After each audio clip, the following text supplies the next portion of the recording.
Monday, and that so happens to be the day that I like to talk about monsters. Hello, and welcome to Monster Mondays. I'm Geoff Arbuckle, co-host of the podcast Film Seizure, that you can catch each Wednesday at filmseizure.com or at a number of podcast providers online.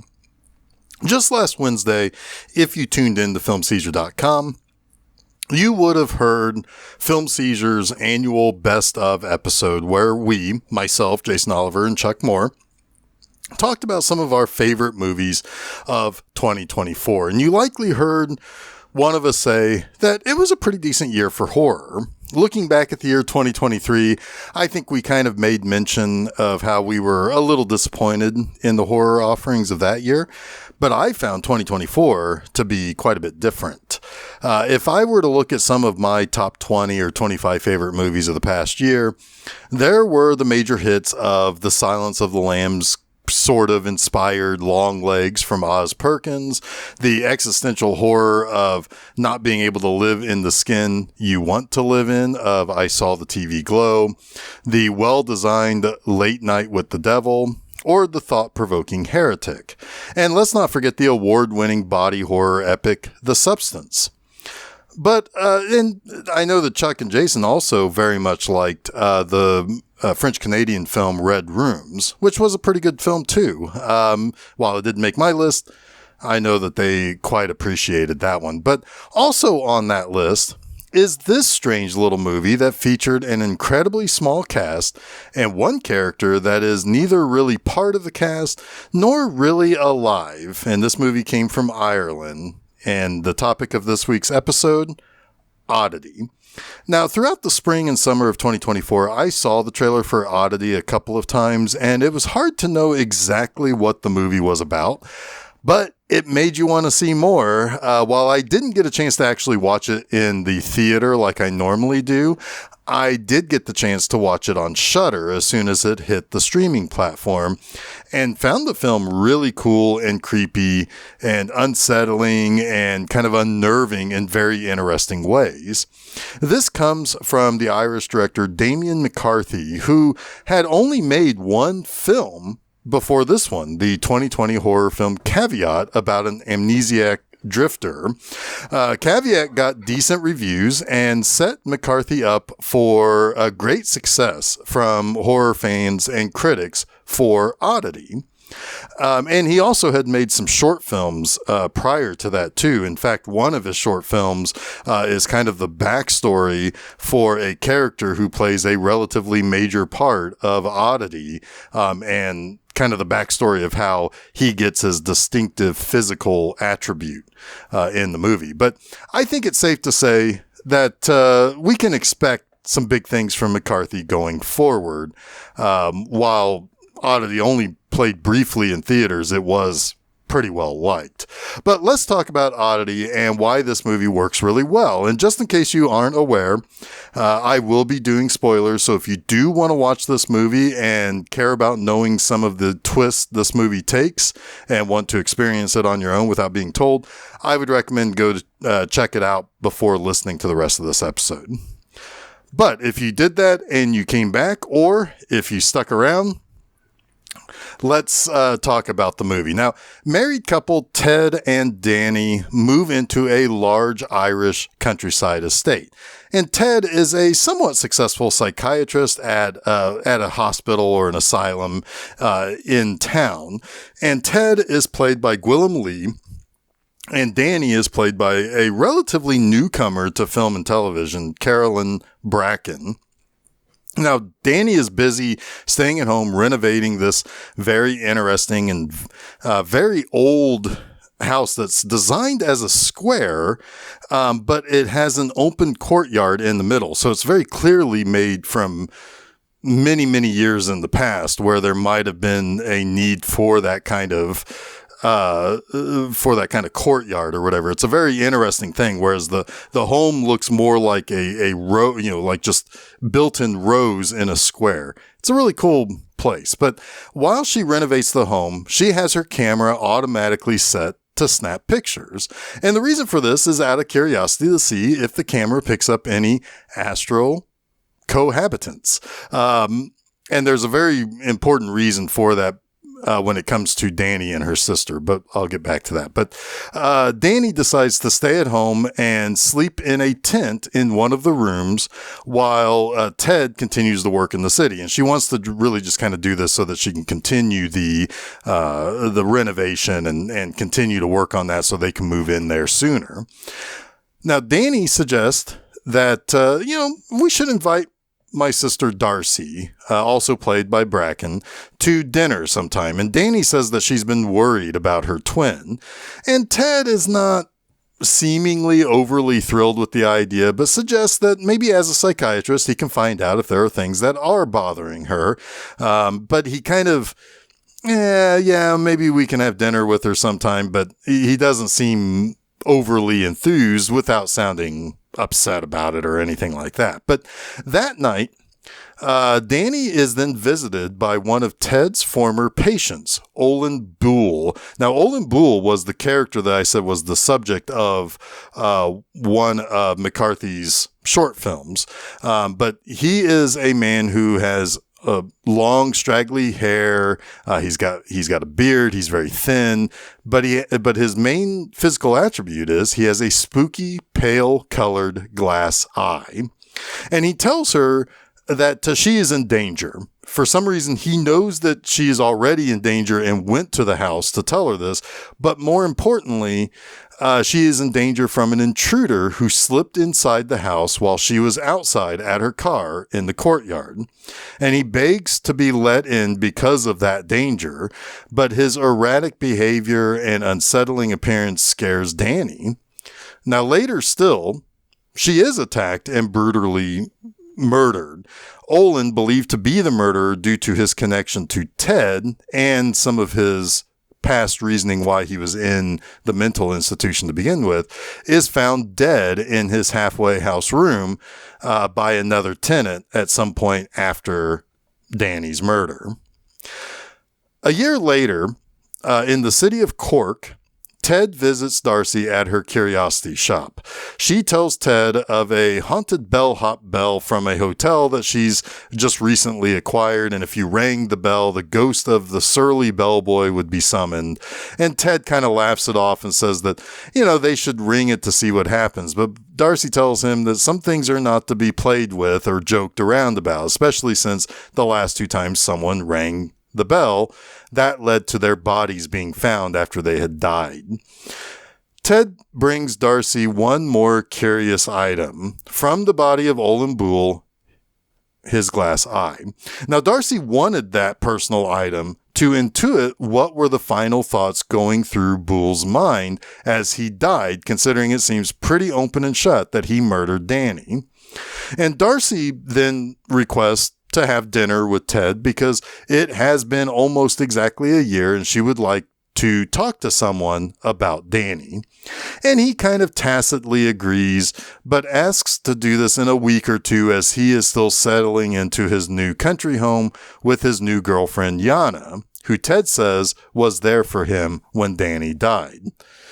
As the days pass, Ted and Yana are surprised by the arrival of a large crate, and soon the sort of unannounced arrival of Darcy. You see, Darcy took that tacit invitation as something real, but Ted never really seemed to want Darcy to come to the house. Yana is completely and totally unsettled by the blind psychic medium, but she is also generally unnerved by the house. In fact, she believes the place is haunted by Danny. This is doubly so when she becomes curious about Danny's camera that she always had with her.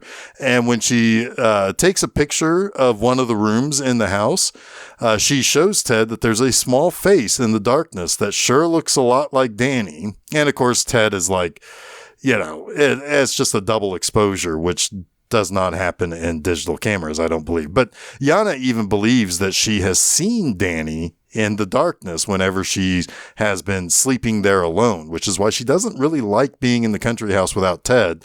Ted is currently working night shifts because he is soon to be taking over the main shift as the doctor at the asylum when the predecessor main doctor retires, but he has not done that yet.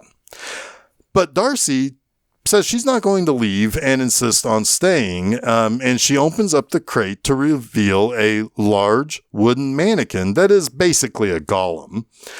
She says that she is giving the mannequin to Ted, but she also has other intentions with the statue. Now, see, the statue is somewhat ghastly. It has this expression similar to screaming in pain. Its eyes are blank and its mouth is gaping open. It also sits at the table with its hands on top of the table with its palms down, as if it's just leaning into a scream at the person across from it. Darcy says it was a gift on her parents' 5th wedding anniversary, which is the year that you give the traditional gift of wood. And this was given to them from a witch that her mother knew. Now, Yana is not impressed. But one thing this mannequin has is a series of holes on the top of its heads. These are holes that you place certain specific items into. And it also seems to shift positions with no one's assistance. It even has a tendency to take things and hide them, like Yana's car keys when she's trying to leave to go to work. Now, while Yana and Darcy talk that evening, Darcy reveals that she knows Olin Boole did not kill her sister. She had that artifact of his glass eye. We then see that, yes, indeed, Danny did not let Boole into the house. And thanks to her timed camera, she did capture an intruder who did eventually beat and kill her. Boole was framed, and having been killed shortly thereafter prevented him from really being able to try to tell his side of the story. Boole's entire backstory of a dangerous mental patient was also perhaps more self-defense than insanity. You see that story about his defining feature, his glass eye, it was his own mother who took that eye from him, and he killed her in self-defense to prevent her from taking his other eye. We then get a little more information about an orderly at the hospital institution named Ivan, who is rather cruel to the patients. In particular, he really didn't like Olin Boole. Ivan seems to be at least capable of doing great harm to people if provoked or asked to. Darcy then tells Yana that Ivan is the murderer, and Yana tells Ted what she was told. Yana is especially on edge because Darcy is also asking about how she and Ted got together. And when did they get together? Was it before Danny passed away? Or, was it truly after, like both Ted and Yana say? But spooked both by the mannequin shifting its position on its own and then being scolded by Darcy when she messes about with the items that were placed into the mannequin's head, like hair, pictures of the sisters, a tooth, and even a vial of blood. Oh, and then once again seeing Danny's ghost 3 more times in quick succession, Yana flees, never to return to the country house. In fact, by the end of the movie, she has completely and totally broken things off with Ted for another reason that's going to be coming up here very shortly. When Ted returns to the house, he finds Darcy sitting on the floor, and Darcy reveals a few things. First, Ivan, the cruel orderly, was who killed Danny. Second, Darcy, seeking revenge on the accused Olin Boole, killed him herself by dragging him from his bed and crushing his head, presumably the same fate Danny suffered. Third, Ted and Yana began a relationship before Danny's death, and he sent Ivan to kill her so he would be free, so that he could kind of neatly continue with Yana and not lose this neat new country house. Also, there would be no scandal with him at work. And as it turned out, Olin overheard the entire plan that Ted and Ivan had, so he kind of had to be framed at that point, and that's why he ended up at the country house to warn Danny, but he got there at the same time as Ivan did. Now, Darcy says that she wanted to kill Ted for all of this, but decided that the more fitting thing would be to expose him so he loses everything. A fate worse than death for this doctor, considering everything he went through to get rid of Danny instead of just divorcing her. And it would certainly be scandal, as he's about to become head doctor at the insane asylum. Now, despite trying to convince Darcy that this is not what she thinks and she's wrong about her visions, Ted does set a trap for her by having a phone placed across the upstairs loft and then calling it to lure Darcy to walk over and fall into an open trap door that's in between her and the phone. She does indeed fall and is mortally wounded, but before she dies, she's able to speak an incantation that brings the golem to life fully. Means now he can walk around and do things. And Ted sends Ivan to his home to make sure that Darcy is dead, or if she isn't, that he finishes the job. He is attacked by the golem, but survives the attack. But later, Ted commits Ivan to the asylum to prevent him from fingering Ted as the man with the plan to kill his wife. Once he discovers that Ivan requested a Catholic priest to confess his sins, well, Ted realizes he needs to rid himself of Ivan totally. And throughout the course of the movie, we've seen this strange other inmate at the asylum that is wearing this headgear, and he's constantly chewing at it. Well, that was a homicidal cannibal, and Ted just lets him into Ivan's room and devour his former orderly and his hitman to kill the sisters that were plaguing Ted's existence. But when Ted comes home, he's surprised to find a gift from Darcy's Oddity shop. That bell that they discussed at the beginning of this whole ordeal over the last few days. Ted rings it to find out if the bellhop would be summoned, and he hears some creaking and stuff in the house, but realizes the house has been creaking this whole time. So nothing seems to be there. He seems to look around. He believes that he's safe.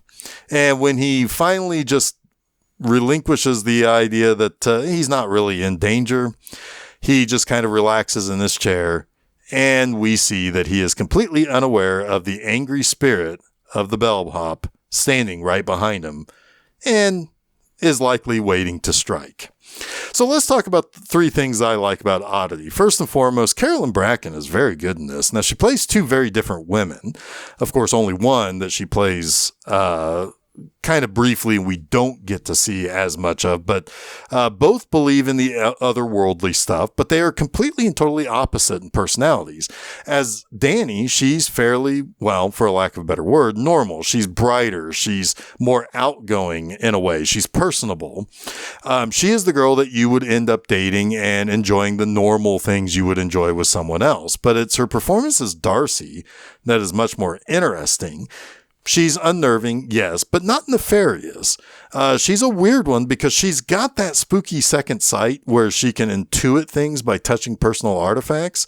But the way that she talks makes it sound like she's deliberate in what she says. She doesn't raise her voice. Despite being blind, she sees through the need to beat around any bushes and says what she means, and she cuts with what she says. It's a compelling performance while also keeping you at arm's length because you know she's got some darkness surrounding her because of that second sight that she has. Second, the golem in this, the wooden mannequin, is very unsettling. And I hope you got used to me saying unsettling and unnerving, I guess, throughout this entire episode. But I digress. Not only does this thing just stare at you screaming, well, it doesn't make the sound, but it looks like it's screaming at you. It's just got a spooky vibe to it, and it's got that spooky stuff in its head too. And I suppose that's what it does to make it work. But it's also staring at you blankly with that expression as if it's in deep pain. It's very obviously a tool that certainly Darcy is kind of using to kind of deal with her grief of losing her sister, because 2 of the pictures that are placed into the 5 slots in its head are pictures of the 2 sisters, one when they were kids and one when they were adults. It's very clear that it's helping her deal with what happened to Danny. Also, it seemingly moves ever so slightly. it looks like there's an actor in that thing. I don't think there really is until the very end, but there is something about it where you want to look at it to see, did I catch it moving? Does it look like something that's alive? It's really good. But the golem was designed by effects artist Paul McDonnell, and McCarthy was inspired by horror movies of the past that featured killer dolls coming to life and terrorizing people and stuff. However, for this movie, he wanted a bigger, more threatening doll. So McDonnell came through with a life-size creature. And when the idea was when you have something like that, that's the size of a person, that's going to be a bit more of a problem to deal with compared to, say, potentially just punting the Chucky doll away from you when he comes running at you. I say that McDonnell really certainly did a heck of a job creating a very memorable thing as a focal point for posters, trailers, and other promotional stuff. Third, this is a great example of slow burn horror. It uses its editing and score very well to fill you with dread. The setting of this bizarre old country house is effective. You just expect these old places to be haunted, right? I mean, certainly Danny wondered if that could be the case, and she was communicating with Darcy to tell her that she was trying to see if there were any ghosts around. That's why she was snapping those pictures every 10 seconds on that timer. It even does a great job of actually not showing you exactly how Danny and Olin Boole were killed, only the aftermath. Danny's murderer approaches her, and then it smash cuts to the murderer sitting in a chair outside the tent where Danny was when she was attacked, and the blood splatter all over the inside of the tent being illuminated from inside. It's clear that she was beaten to death with a ball hammer because that's what the killer was carrying when he approached her, and it's probably to the point that you have to assume that her head was being completely crushed into nothingness. The same fate was shared by Olin Boole. We do hear the struggle. We hear him screaming. We hear him, fighting for his life from the other room where the other person at that halfway house was hearing something going down. But we never actually see those deaths. In fact, the only death that we actually see is Darcy's. When there are visions of Danny's ghost scene, or when we see like the picture of the intruder that was captured by the automatic timer on the camera, it's done in a very jump scary way that actually earns it, because we've been heavy with this dread and the sense of this strange setting this whole time during the movie. This is a very effective horror film that, yes, is very unnerving and unsettling. That wraps up this week's Monster Mondays. You can catch new episodes of Monster Mondays each Monday at filmseizure.com, but also don't forget to follow Film Seizure at the various social media sites like Facebook, Threads, Instagram, and Blue Sky. You can also subscribe to Film Seizure to get both the Film Seizure podcast and Monster Mondays at your favorite podcast providers, as well as YouTube. You can also check out my website, bmovieenema.com, to read new review articles every Friday morning. From the secluded countryside of Ireland, we come back stateside next time as we go into the rural swamps of Wisconsin and come face to face with a gill monster from the bog. Until next week, stay spooky.